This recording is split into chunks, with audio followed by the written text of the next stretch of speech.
Hello, and thank you for watching another episode of CivilianTacticalWeapons.com. We're actually going to be covering the TPD, which is another variant of the AUG design. We actually covered an MSAR version. This is actually a TPD version.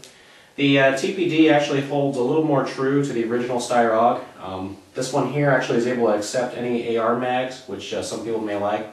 Remember, the MSAR are proprietary magazines. Outside of that, they are very, very similar. A couple of things to note on this one. This one's actually got the flat top railing system on it. And remember with the MSAR, you had the screw system on the side to actually mount a side rail on this one. This one here actually has it mounted onto the upper part of here. So it's actually kind of a little easier to deal with, to be honest with you. That being said, the magazine release is also a little different. On this side of the gun, there's actually a magazine release here, which you don't have on the MSAR. So, a couple of different things to tell you about this. I've got a couple different options on. This is a micro aim point on top of here. It's actually extremely light. Comes off pretty easily. As far as if you're looking at different options, these are. I mean, you can't beat the size of this. I mean, if you're looking at, maybe you want to put this even on a pistol. If you have a rail mount on a pistol, this type of a size is actually great for something like that. The other option too, and a lot of people like these, this is a Trijicon. Nice thing about the Trijicon, and what a lot of people like these, especially in the military, is remember the Trijicon has no lights, as actually no batteries required. There's like a little tube on the top here, which also limits, there has to be some form of ambient light of some minimal amount. And what happens is it actually lines this tube up, so you actually have your point system right in here. You don't have to worry about remembering about batteries. It's actually a pretty neat system.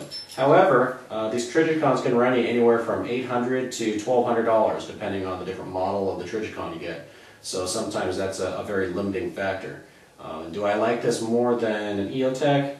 For an EOTech I'm picking up for $360 for a 512 model.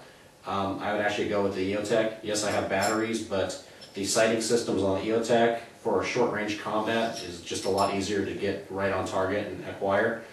You get tunnel vision when you're looking at something that has this long of a scope length. So, I mean, yes, it is good for engaging targets at further distance, but for CQB, I mean, I wouldn't recommend a Trijicon.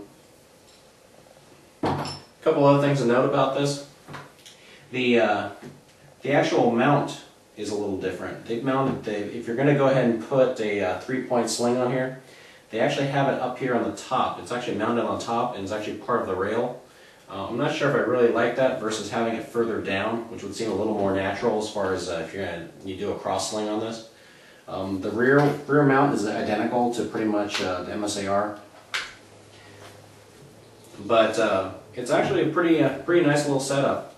We're actually going to try to do a video for you for next week's episode. Actually, be a shootout between the MSAR and this TPD model. So remember, if you have any questions, please email me at info@civiliantacticalweapons.com, and I hope to see you again in next week's episode.